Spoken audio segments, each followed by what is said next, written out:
নমস্কার বন্ধুরা, সবাই কেমন আছেন? এটি একটি বাকচয় বা পকচয় বা বাংলায় বাটি শাক নামেও পরিচিত। এই গাছটি আমি লাগিয়েছিলাম প্রায় ৪৫ থেকে ৫০ দিন হবে। আজকে এটিকে হারভেস্ট করব।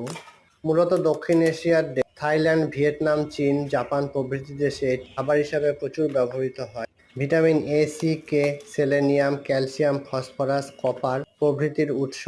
এটি একটি বাঁধাকপি জাতীয় গাছ। পাতার নিজস্ব সেরকম কোনো টেস্ট নেই, অন্যান্য শাকসবজির সঙ্গে মিশে এটির টেস্ট হয়।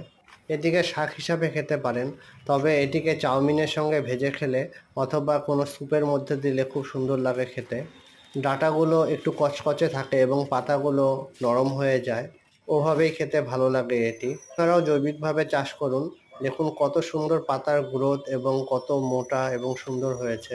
স্থানীয় দোকানে পেয়ে যাবেন এটির বীজ। জৈবভাবে চাষ করে নিরাপদ খাবার খান বাড়িতে।